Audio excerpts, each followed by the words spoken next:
Good evening, friends. Let us begin our service tonight by reciting the Sunday congregational prayer.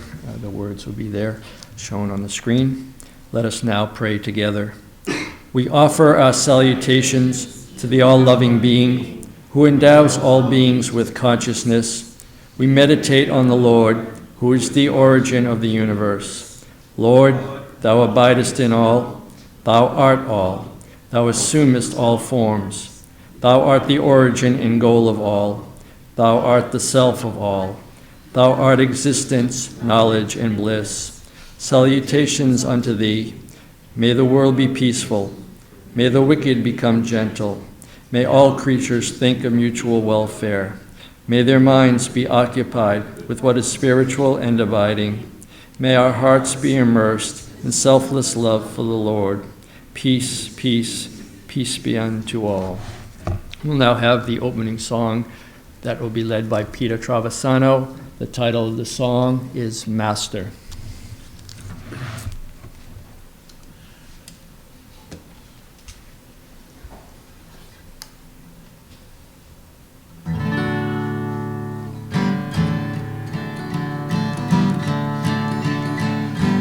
Lift us from bondage to freedom.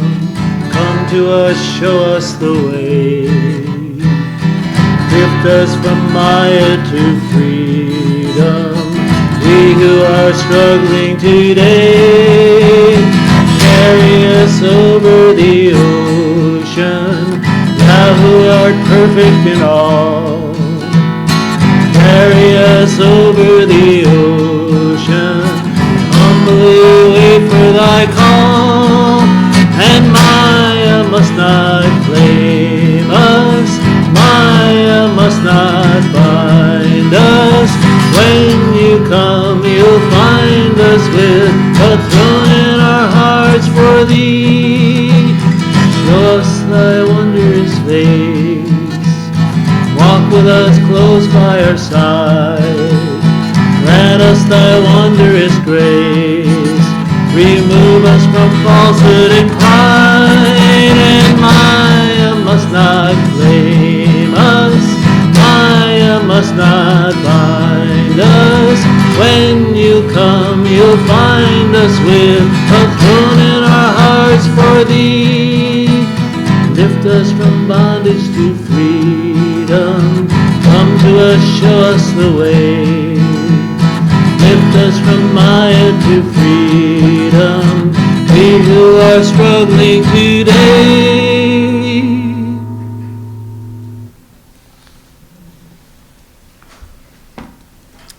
Thank you, Peter. So, friends, we are very privileged tonight to have with us a very distinguished Swami of the Ramakrishna Order. He's a past speaker here, giving both Sunday talks as well as past retreats. His talks are always very engaging and very illuminating, so we look forward to his topic tonight. He is currently the minister over there at the Vedanta Center of New York, where he has the responsibilities of running the center as well as giving spiritual guidance and teachings. His chosen topic for tonight is based on the Mandukya Karika. It's titled The Essence of All Vedanta. Please welcome Swami Sarvapriyananda from the Vedanta Society of New York. Swamiji.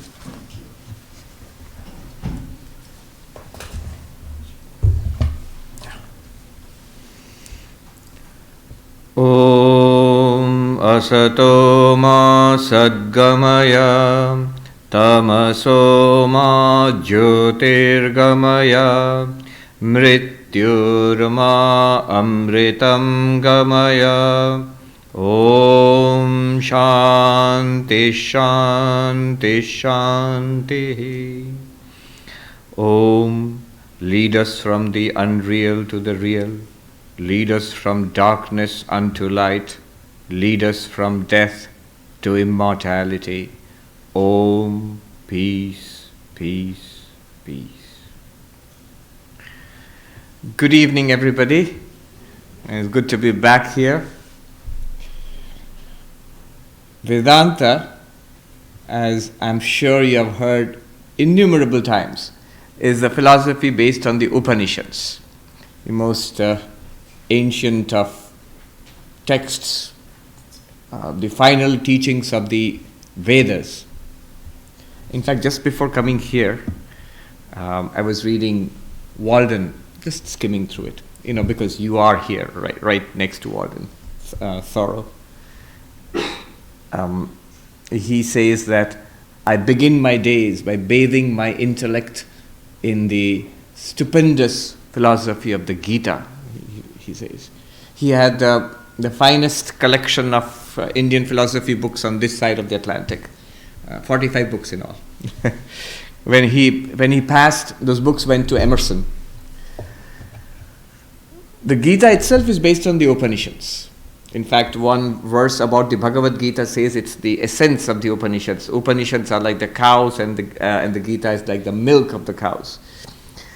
Among all the Upanishads, and there are many, 108 by some count, 10 are important because Shankaracharya, about 1400 years ago, chose these 10 to write his commentaries on, the Bhashya, the commentaries on.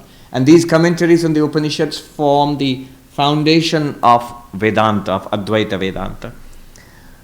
Among these 10 Upanishads, in fact among all the Upanishads I think, the smallest is the Mandukya Upanishad. The whole Upanishad is just 12 mantras, and it could fit on one A4 size page.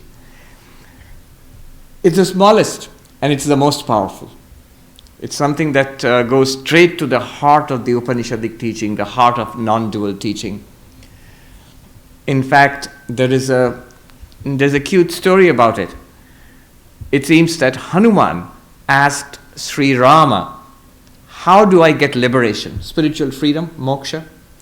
And Sri Rama said, the Mandukya Upanishad by itself is sufficient to grant liberation to those who seek liberation. Mandukyam ekameva alam mumukshunam vimuktaye, in Sanskrit. Mandukya itself is enough to give liberation to those who seek liberation.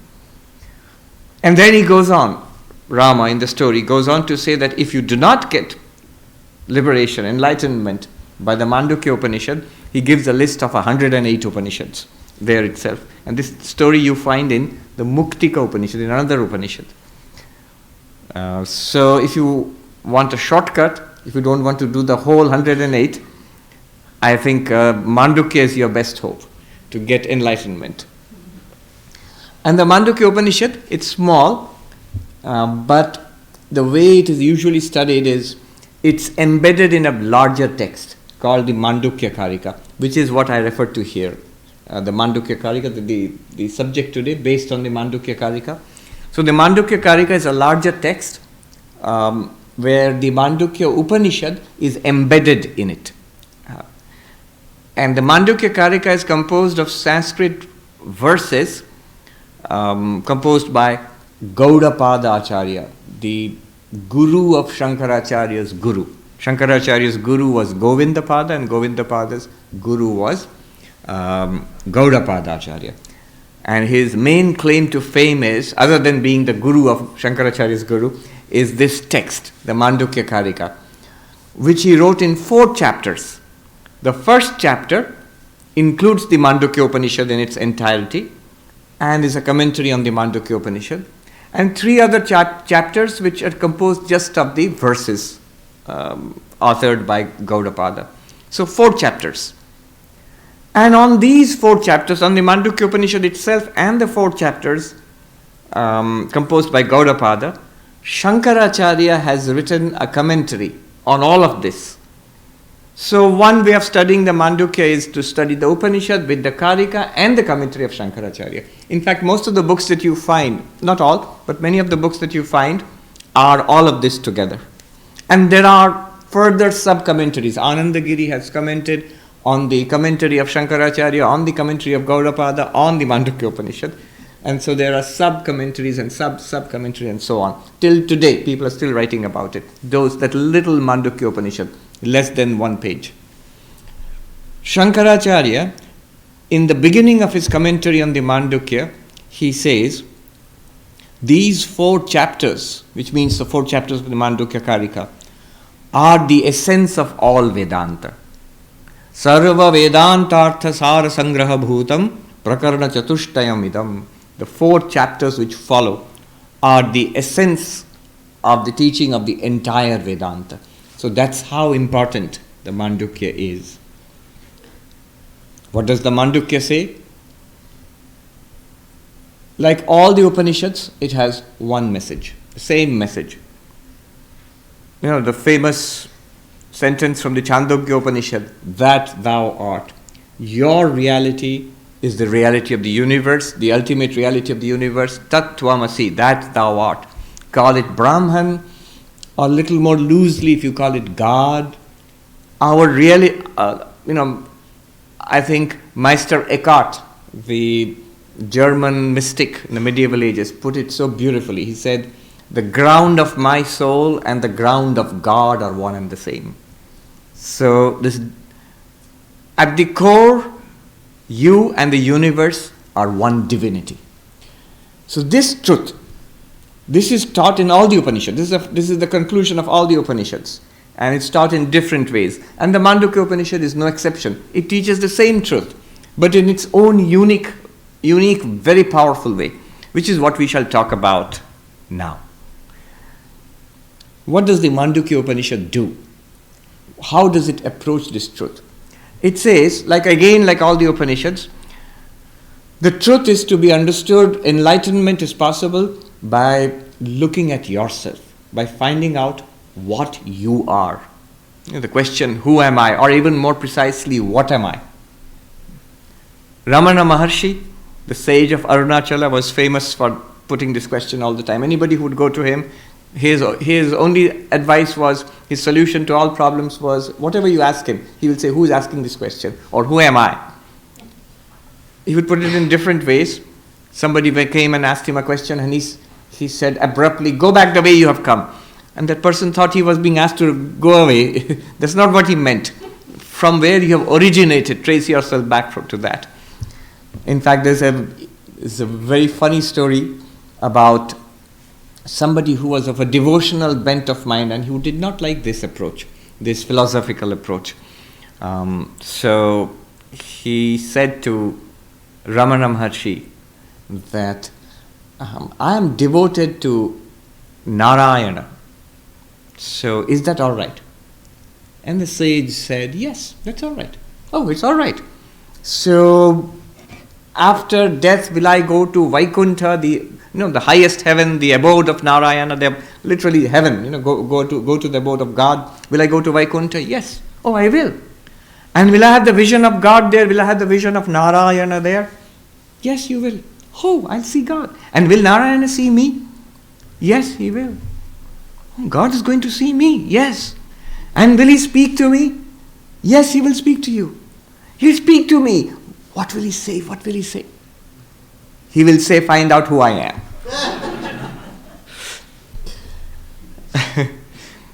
So the Upanishad says that the way to enlightenment is to inquire into oneself and to see what is the reality here. What am I? What exactly am I? And this Mandukya Upanishad tells you the answer from the very beginning. Ayam Atma Brahma. This very self is the ultimate reality, Brahman, the reality of this universe. We just had the congregational prayer, your existence consciousness bliss, or existence knowledge bliss, Sat Chidananda. That ultimate reality which religion teaches, it is to be found within ourselves. So, Ayam Atma Brahma, this very self is the ultimate reality, your own self. Again, a diversion, but I can't help it because being where you are. Massachusetts, New England. Yesterday, I was reading, day before yesterday, we were studying the Bhagavad Gita, and there was the second chapter, the 19th verse, Emerson's poem, Brahma, which is almost a literal translation, a very poetic translation of the 19th verse of the Bhagavad Gita. So to give the background to that, to the people there at the Vedanta Society in New York, I read up a little bit about Emerson before that, and it seems he gave a famous address at the Harvard Divinity School, where he gave this very idea to the rather bemused graduating class at that time. A famous address. He said that our inner reality is divine, that divinity lies within us. And he criticized what he called the unnecessary emphasis put on the personality of Jesus Christ, rather than on the divinity of Jesus Christ and the divinity within each of us. This did not go down well. He was promptly banned from Harvard for 28 years. 28 years he was received back with all honor. But a very, very Vedantic message. The divine nature of the human. Our human nature is this flesh and blood creature which we think we are. But the Upanishads tell us this is only the surface of the ocean. At depth, man and God, the human and the divine are one and the same. So I am Atma Brahma. Your very self is that reality. Up to this, the message is common to all the Upanishads. But beyond this starts the beauty and the elegance of the Mandukya Upanishad. In a very short compass, it takes you to the heart of reality. So the uniqueness of the Mandukya Upanishad lies in its method. What is that method? It goes like this. The Upanishad says, when you look at yourself, you will find yourself, the Atman. Atman means the self, you. The self, which is you, has 4 aspects. 4 aspects. 3 of which are very well known to us. And the 4th is the reality which the Upanishad is speaking about. That divinity, that ultimate reality, that Brahman, God if you will. That one is the 4th aspect. So, Soyam Atma Chatushpat, the Upanishad says, this very self, yourself, you have 4 aspects. Now note here, the Upanishad is talking about a present reality. It's not saying that you have to do these practices, then you will become this thing.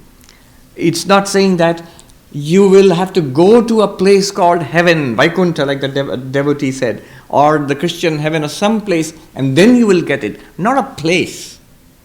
It's not talking about a time, that you have to wait for a particular time, maybe after death.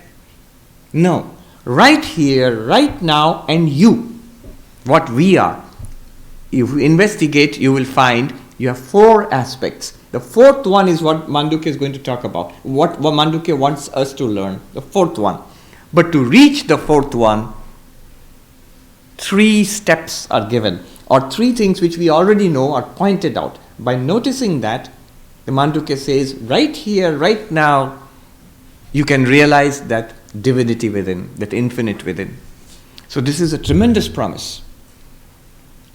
It's a subtle truth. Again, I'm reminded of Emerson's poem, the first lines of the poem Brahma. If the red slayer thinks he slays, and if the slain thinks that he is slain, both are wrong. Both do not know the truth. They know not the subtle ways. They know not the subtle ways.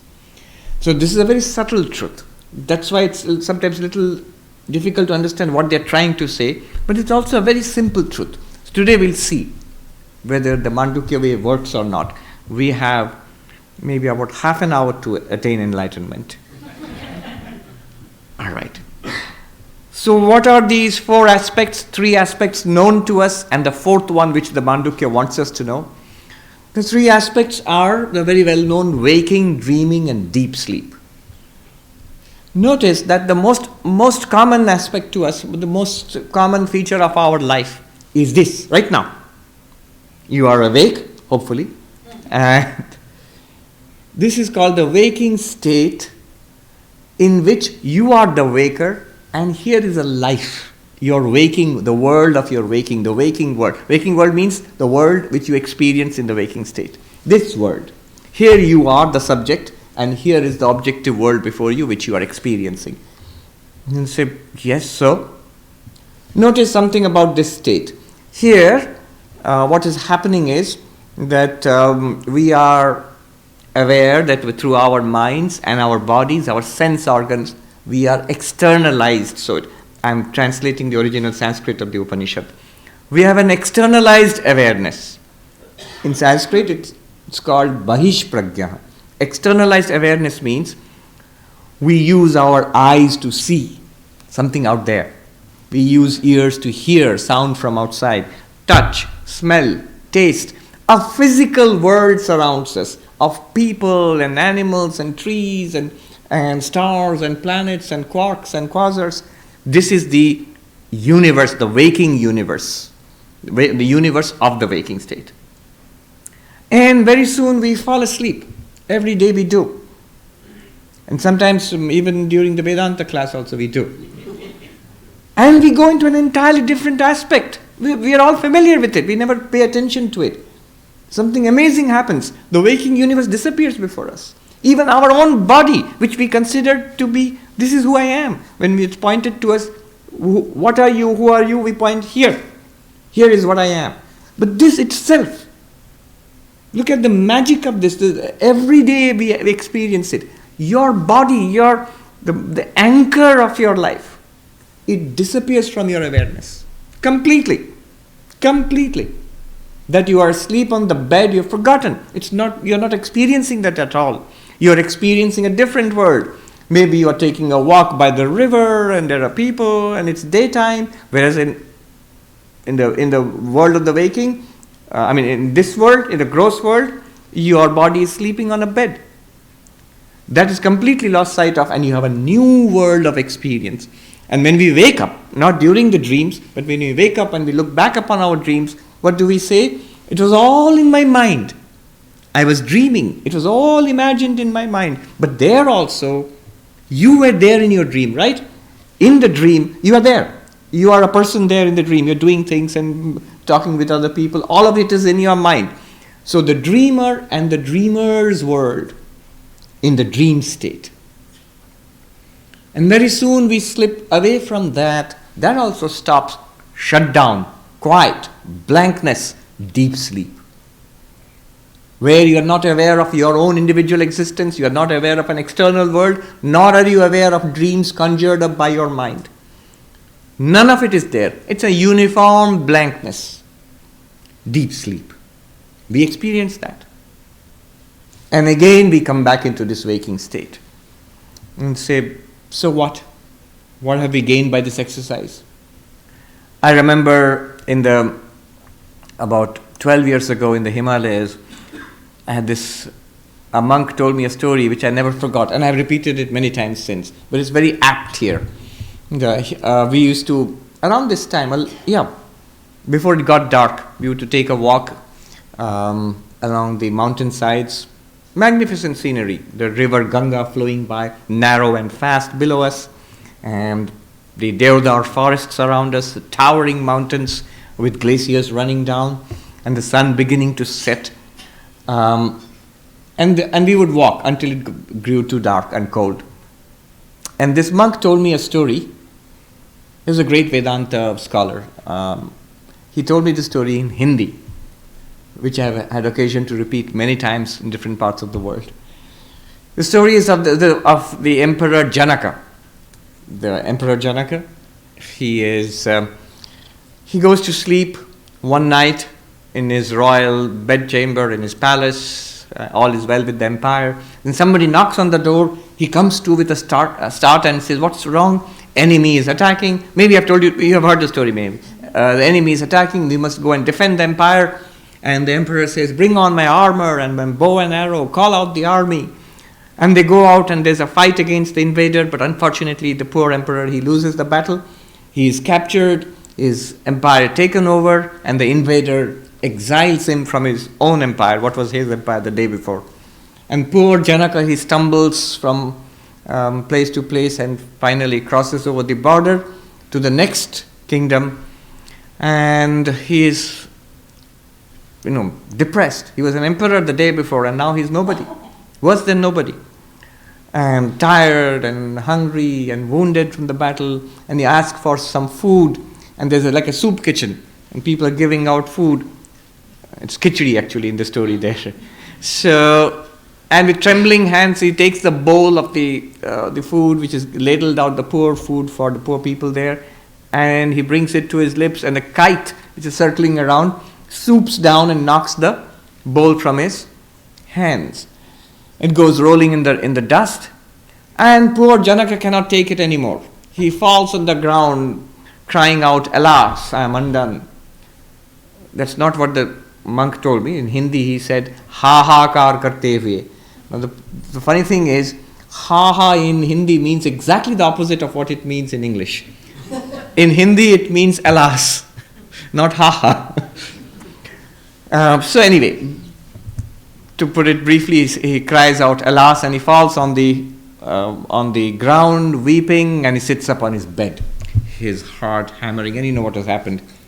Now, being a philosopher, instead of saying, "Oh, it was just a bad dream, a nightmare," he says, "Was that true or is this true? Maybe I'm dreaming right now. Maybe I fainted, traumatized, and I'm dreaming, I'm sitting up I'm still the emperor. Who knows?" And the guard comes running and says, "Your Highness, is there something wrong? Was that true or is this true?" In Hindi he asks, "Ye sach ya wo sach?" And the queen comes running. Now what's up with the old man now at this? And he says, "Was that true or is this true?" They call the doctor takes his pulse. "Your Highness, is something wrong? Was that true or is this true?" And the rumor spreads in the marketplaces and all. But next day in the morning, the great sage Ashtavakra comes. He is passing by, and he hears that the emperor has gone mad. He's gone mad.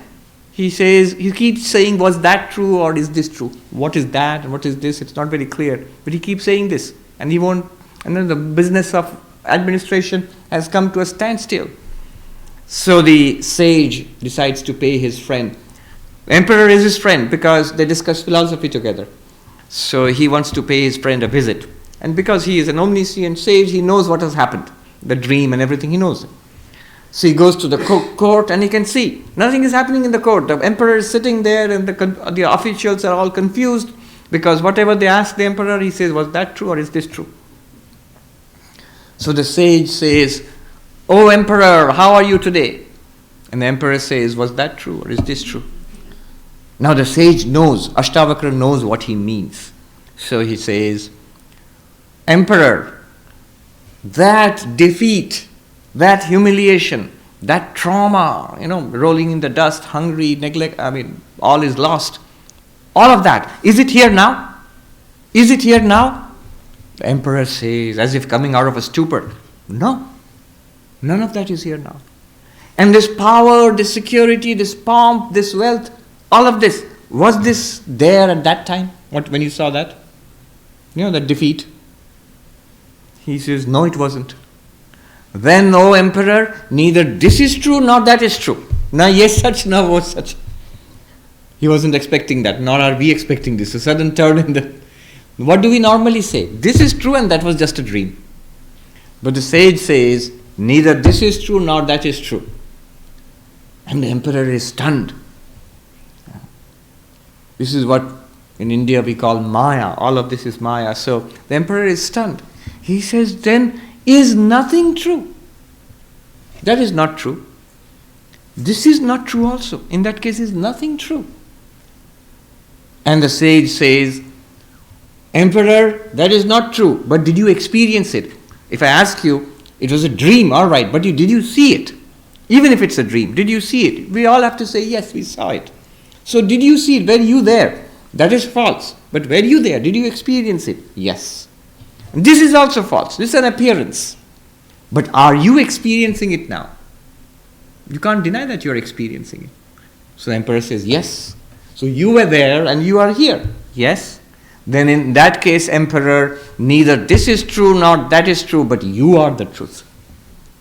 By that, what he means is, all that appears to us in our waking, all of this, Advaita works, non-dualism, the Advaita Vedanta works very well if you relate it to your experience.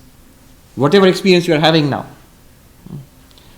This experience and all that appears to us in our dreams, various dreams, whatever they are, and all the darkness, nothingness which we experience in deep sleep, all of that comes and goes in one constant awareness. Not the mind. I'm not talking about the mind here. Because the mind is certainly active now. The mind is certainly active in dreams. In deep sleep, even the mind shuts down. That's why you don't have the awareness, I am in deep sleep. It's only after waking up you look back and say, there was a period of nothingness. But beyond the mind, the awareness, the consciousness in which even the mind appears, the body appears, that awareness is constant in all of them. In the waking, in the dreaming, in the deep sleep. The waking state where you are the waker and you have a world of waking. That is characterized by the way the Upanishad puts it is, it's a gross state. Gross not in the, gross has a different meaning in America. It means awful and messy. Not in that state. It simply means physical. That's why many of our Vedanta texts which were translated by Swamis in the early 20th century who were educated by the British. So they translate the Sanskrit sthula as gross when they mean physical. So physical universe, when we experience a physical universe through our senses, that's the waking state. That's how they define the waking state. When we experience a subtle universe in the mind, that's the dream state. When neither the subtle universe nor the gross universe are experienced, they call it a causal universe. Why causal? If you imagine the deep sleep, if you reimagine the deep sleep as a blankness out of which sprouts the dream and the waking, then the deep sleep will seem like a seed from which everything is coming and into which everything is disappearing again. So that's why the deep sleep is called by the Mandukya the causal state. Your causal state. Your subtle state is the dream state. Your gross or physical state is this waking state. All of these come and go in one unchanging consciousness, which you are. Note then, this unchanging consciousness is free from all trouble, all ill, all suffering. Because all problems belong to either this state or that state. The power and glory of the emperor in his waking state were all gone, and there was disaster unfolding in his dream state, and everything was gone in deep sleep state, and again it comes back in the waking state. And yet the one consciousness to which they all appear, in which they all appear, that is untouched. It's not sticky. It's not stuck in the waking state or the dream, or rather let me put it this way, the waking state does not stick to it. The dream world does not stick to it, nor the darkness of the deep sleep world. That consciousness in itself is what the Upanishad calls the fourth. First, consciousness, that fourth consciousness alone, in the waking state, through the body and mind, experiencing a waking world. The waker and the waker's world. That consciousness alone, in the dream state, being the dreamer and the dream world. That consciousness alone is the deep sleeper in the deep sleep state and the blankness of deep sleep.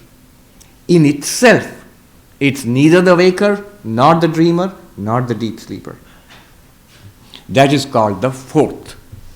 The fourth. One way of understanding this is the example of gold and the ornaments. I often give that example. Imagine this gold and it's designed into a beautiful necklace, and then it's melted and made into a ring, and melted again and made into a bracelet. And somebody comes and tells you the reality of all of this is the gold. What you're seeing one after another, there's only one reality there. That's gold. And if somebody says that, oh, gold is the reality, then let me dispense with the ornaments and look for gold. Will this person find gold? No. Because gold is in and through that very ornament. It is that ornament. The ornaments are names and forms and uses. Necklace is a name and a particular form and a use. You put it on your neck. A bracelet is a name, bracelet, and it's a form and it's a use. You put it on your wrist. A ring is a name, ring. And it's a form, and you put it on your finger. But the material is the same in each of them. Exactly in the same way, that fourth, which the Upanishad is talking about, the term used by Gaudapada, Upanishad just says fourth, Chaturtham. Gaudapada introduces a term which has become very popular in Advaita Vedanta ever since. Turiya. Turiya is a Sanskrit word, literally means the fourth. Note one more thing here. A classic mistake is committed by many people when they hear about this. Many people think, oh, I am the waker now, and the Upanishad is telling me the real I, the divine I, the teaching of Vedanta is this something called the fourth, which I'll have to attain, which I'll have to find out somehow through meditation or prayer or something. It's like the golden necklace saying that, oh, I'm a necklace, but now I'm being told my reality is something called gold, so I have to somehow become gold. The necklace is gold. That Turiya, the reality about ourselves, that ultimate consciousness, we are that right now, though we are in the waking state. In the dream state too, we are that consciousness. In the deep sleep state too, we are that consciousness. In fact, these states come and go. These states they do not change the consciousness. The consciousness remains one and unchangeable. So that consciousness, just like gold is available in and through the ornaments. Wherever the ornaments are there, gold is there. Wherever, in whatever state of awareness we are, you are that consciousness. It's not a question of becoming something else. It's not a question of having an extraordinary experience. In spiritual life, there are extraordinary experiences. Samadhis, trances, ecstasies. Sri Ramakrishna had a whole spectrum of these experiences. But what the Upanishad is saying is, whatever your experience, you must be conscious to have that experience. Unless you are aware of it, you are not having that experience. So, that consciousness in which all experiences take place, waking experiences, dream experiences, even deep sleep is an experience. Deep sleep is not the absence of experience, it's the experience of absence. So all of these are experiences and made possible by that one consciousness which we are. That one consciousness is called the fourth by the Upanishad. Having described the waking, the dream, and the deep sleep, the Upanishad goes on in a classic text, the seventh mantra of the Mandukya Upanishad. I said the Mandukya Upanishad has 12 mantras. The seventh mantra of the Mandukya Upanishad is the climax of the Upanishad. I think it's the most powerful text that you come across in all Vedantic literature. It's that powerful.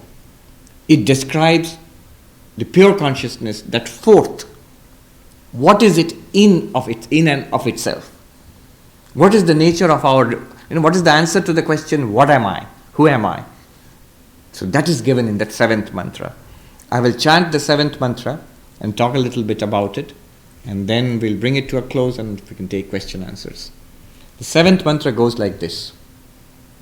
Na antah pragyam na bahish pragyam na ubhayata pragyam na pragyana ghanam na pragyam na pragyam adrishtam abhyavaharyam agrahyam alakshanam achintyam abhyapadeshyam ekatma pratyasaram prapanchopashamam shantam shivam advaitam chaturtham manyante sa atma sa vigyeyah. Extraordinary. What is it saying? Who am I? What am I really? You are not the dreamer. Dream consciousness, antapragyam. You are not the externalized consciousness of the waker. In reality, you are not even the waker. You are not the deep sleeper. You are not something in between. Somebody may ask, oh, what about coma or what about samadhi? You are not something in between, some other form of awareness. So am I not awareness at all? Not even that. Am I the global awareness, the omniscience of God? Are you talking about God? Not even that. So, you are not the waker, not the dreamer, not the deep sleeper. That's the first thing that the seventh mantra says. Now, the next it goes on to say, you are not the that ultimate reality is not the waking world, the dream world, and the deep sleep world. You see, they have structured your experience into 4 aspects. They said your experience is of 4 aspects. The first 3 aspects are waking, dreaming, deep sleep. Are you with me? In each, there are there's a pair. In each, there is a pair. What pair? The experiencer and the experience, the subject and the object. Waker and waker's world, right now. Match it with your experience. In the dream experience, dream state, there is the dreamer. You are the dreamer and you have a dream world. In the deep sleep state, it's merged into oneness, but there is a deep sleeper and the blankness of deep sleep. Though it's not literally experienced as somebody experiencing blankness, it's an uniform blankness. So there are these pairs in each of the 3 states, subject-object pairs. And the 7th mantra, first line negates the subject part of it. You're not the waker, not the dreamer, not the deep sleeper. The second line negates the objective part of it, what you experience. He says you're not even that. It says adrishyam, invisible, literally meaning it's not, the ultimate reality is not an object to your senses. You can't see it, you can't hear it, you can't smell it, taste it, touch it. It's not an object to the senses. This is an answer to the question, the age-old question, if God exists, why can't I see God? Because God is not a form to be seen or a sound to be heard, ultimately. Adrishyam. It's not an object to your motor organs also. You can't walk to it, you can't catch hold of it with your hands. So, agrahyam. You can't go on pilgrimage to Jerusalem or Mecca or Benares and get God there. It's not something you can walk to. It's not something that you can catch hold of. Agrahyam. Not an object to your motor organs. Is it something that I can speak about? Avyapadeshyam, unnameable. It's not in the language of a range of language. It's ineffable. Cannot be expressed by words. Why it cannot be expressed by words? There's a lot of discussion about this. In fact, I have a talk on that. It's called Advaita Vedanta and the Paradox of Language. You can see it on YouTube. Avyapadeshyam. It cannot be expressed by language. The ultimate reality is beyond word. Beyond words. Can I think about it? Can my mind conceive of it? It's beyond thought. Achintyam. Can I infer it scientifically? Alakshanam. It's not an object of inference, scientific inquiry. Then how is it to be known? By these negations, you have negated the pairs, knower and known pairs, subject-object pairs of waking, dreaming, deep sleep. Then can you say anything positive about it? Yes. Ekatma pratyasaram. It means it is the essence of the I sense. Atma pratyaya means the I cognition. The sense of I which you have, the vertical I, the self. If you inquire into that, it will lead you to that ultimate reality. Like the sage Ramana Maharshi, who am I? So it is the very essence of our sense of I, ego, I am. Ekatma pratyasaram. And then some very beautiful terms. Prapancha upashamam. Literally it means that ultimate reality is the silence of the universe, is the cessation of the universe, is the end of samsara. It has to be understood, it's a deep term. It does not mean that once you realize I am Brahman or I realize my fourth nature, that the nature as I am pure consciousness, the world is going to disappear for you. You sort of vanish like a puff of smoke. No. As Brahman, there is no world. It's like saying, as the screen, when you see a movie, in the screen there is no hero, there is no villain, there is no mountains and rivers and sky. In the movie, yes, those things are there. But the screen enables the whole thing to be present, the whole thing to be experienced. As such, the screen is completely unaffected by the movie. Similarly, you are, like the screen, you are, the word used is very beautiful. The cessation of the universe, prapancha upashama. Shantam, it says, because it's a cessation of the universe, that ultimate reality, which you are, is free of all suffering. Right now, in the midst of the greatest suffering, it's free of all suffering. Not difficult to understand. Suppose you have an inferno raging. Where? In the movie. Does the screen get burnt? You seem doubtful. No. Suppose you have a terrible flood coming, global warming, rising oceans, and you're seeing it on a documentary. Does the screen get wet? No. It is prapanchopashamam shantam. It is free of the film universe. What is happening in the realm of the movie, that the screen is free of. Similarly, you are free of samsara. The real you. Always are. Body subject to death. The awareness which experiences the dying body is not subject to death. Body subject to old age. The mind is subject to slowing down, old age, Parkinson's, Alzheimer's. Yes. Brain is subject to that. Mind is subject to that. The awareness which experiences the slowing down mind, that is not subject to slowing down. That's always the same. So, Shantam, free of suffering. Shivam, auspicious, bliss itself. It's called Ananda. The way to understand it is fullness. It is completeness in itself. It does not need anything apart from itself. In fact, everything is given existence and shines in the awareness of that Turiya, the fourth. Shivam, it is bliss, Ananda. Advaitam, non-dual. Apart from that reality, there is no second. There is nothing else apart from that. Apart from the gold, what ornament exists? You'll say, didn't you just mention a necklace, a bracelet and a ring? But do they exist apart from the gold? Can they exist apart from the gold? The gold is the reality of the ornaments. In fact, all value of the ornaments depends on the gold. The example somebody was telling me, there's Tiffany's in Broadway in New York, in Manhattan. And says, Swami, you don't know, the brand name Tiffany it's not just the gold. It's the brand which is important. It's Tiffany. That's why you charge 10 times the price of that thing. I said, no, it is the gold. I can prove it to you. How?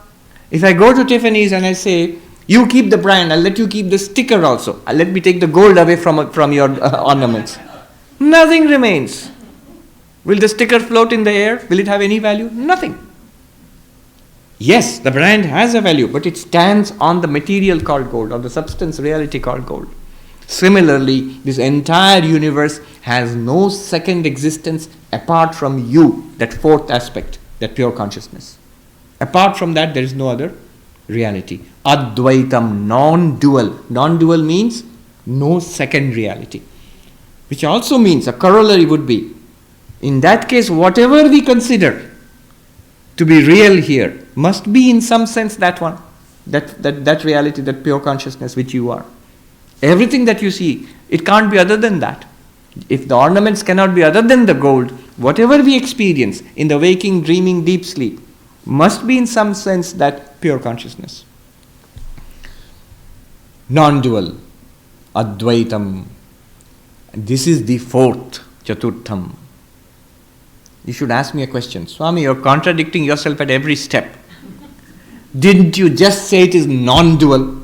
That means not two. Now you are saying it is the fourth. If it can't be two, how can it be three and then four again? The commentator Shankaracharya explains, it is called the fourth. By whom? By fools.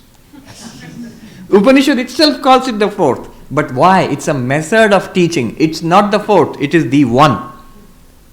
If I say there are four, necklace, ring and bracelet and gold.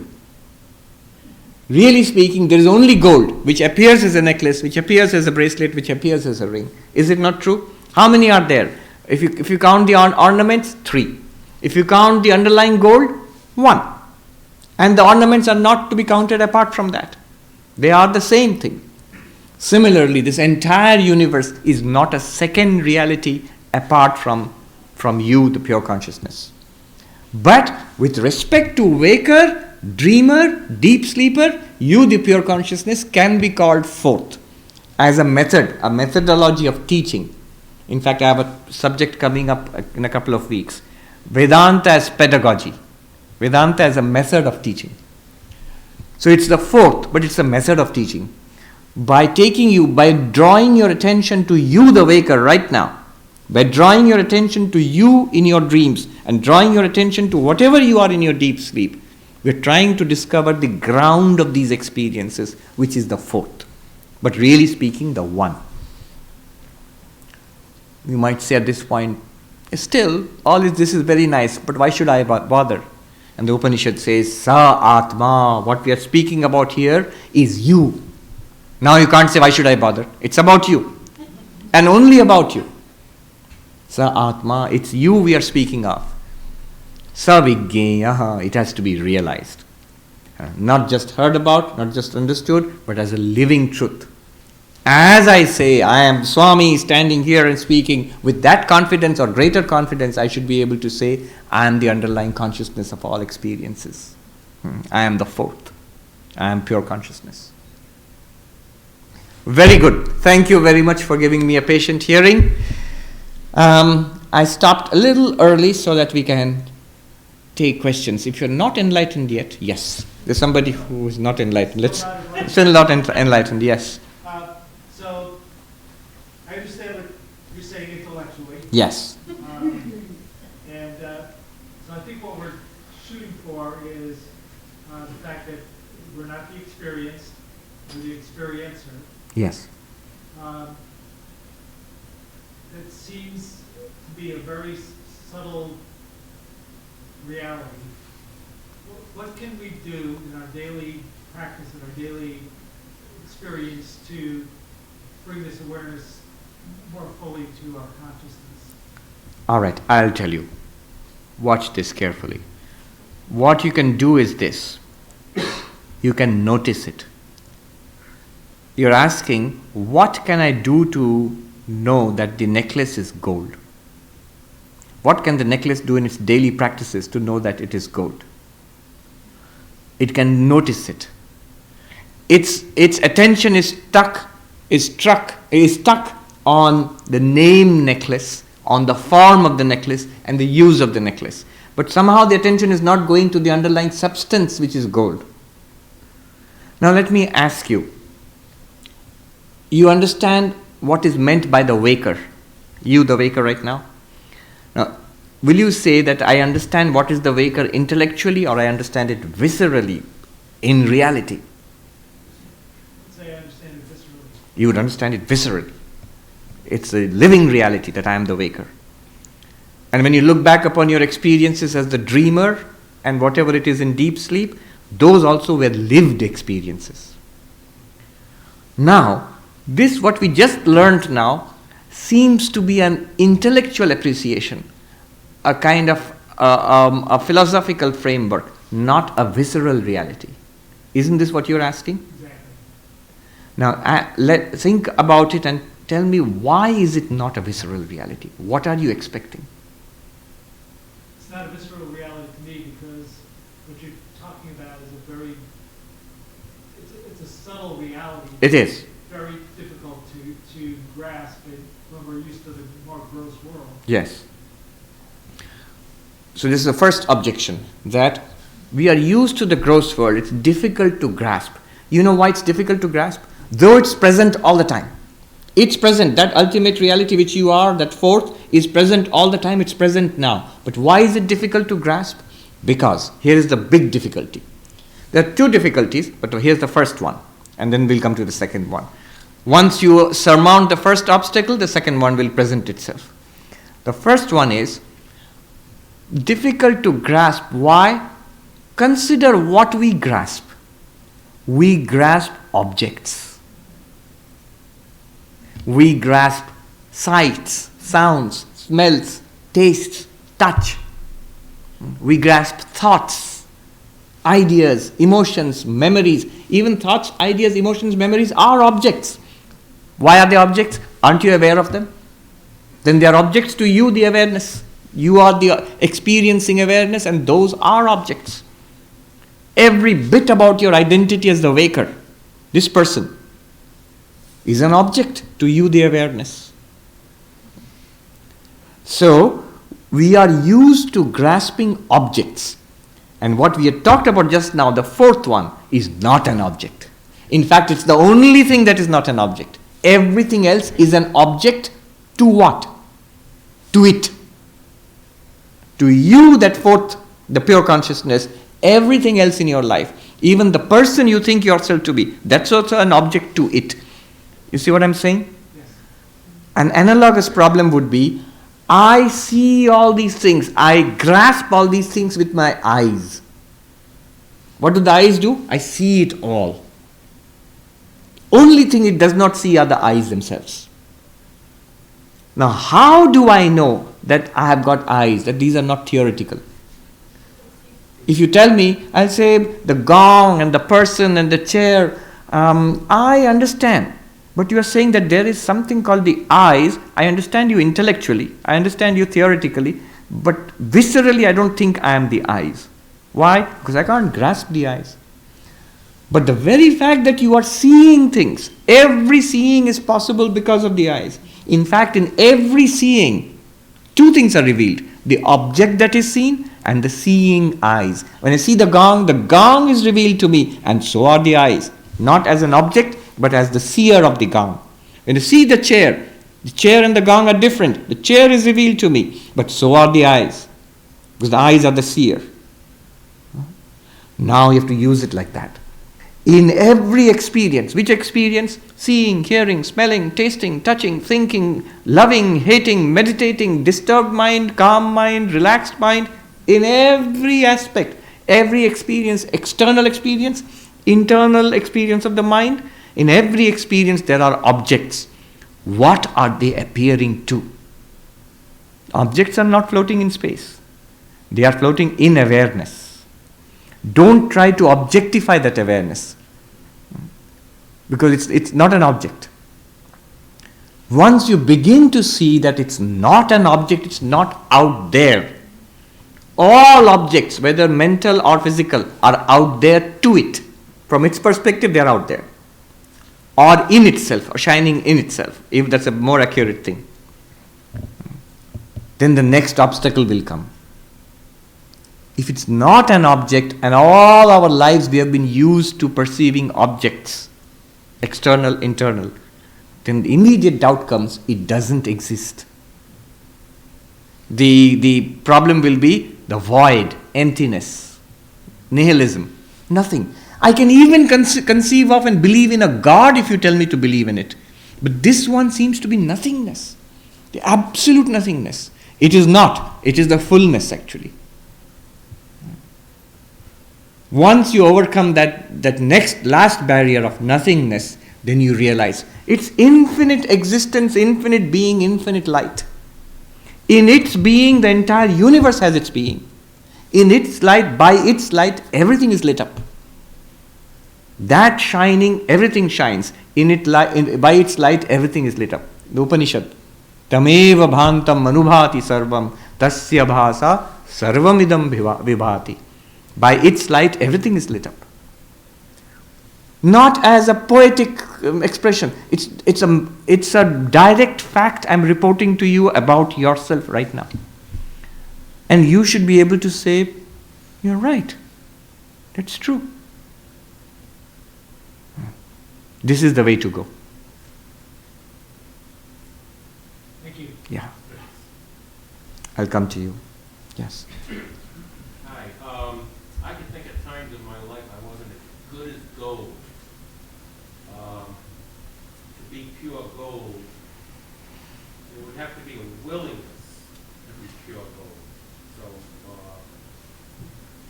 I have to be, first of all, aware of that gold. And I don't think I could do it right away and get into the fourth dimension.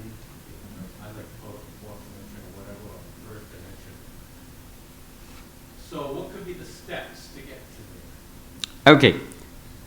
if this is the way you have understood it, then the steps are these. Set it aside, what we all said right now, and focus on calming the mind, meditation, focus on devotion, that there is this fourth they talked about. Let me put it in the place of God, and then I worship and prayer, meditation, and focus on moral and ethical life. Dharma, bhakti, yoga. Then what seems to be something to be achieved, something to be realized, will become an ever-present fact. Last question to the lady there. Maya being what it is. Yes. Our bodies would be included in that. Yes. Yes. Therefore, our senses, which are the delivery system to us itself, must be false, or must be, because they're changeable, they're false. Is that correct? They work pretty well as far as the world of Maya is concerned. And they'll work enough to get you from your house to the Vedanta society. That's all right. But as far as the reality which Upanishad talks about, the senses cannot deliver that reality to you. You're right. Correct. Wow. All right, let's end here. Om Shanti Shanti Shanti Hari Om Tat Sat Shri Ram Krishna Arpanam Astu. As we do the arati, I'll draw your attention to the last verse which we will sing. Light of lights shining in our heart, beyond language, beyond thought. Yet the ground of all language and thought. We're as if we are singing to Sri Ramakrishna, yet it exactly refers to that fourth, what we are talking about just now, your inner reality. The light shining within you, Jyoti, light of lights. And the what is beyond language, beyond thought, yet the ground of all language and thought. Notice that.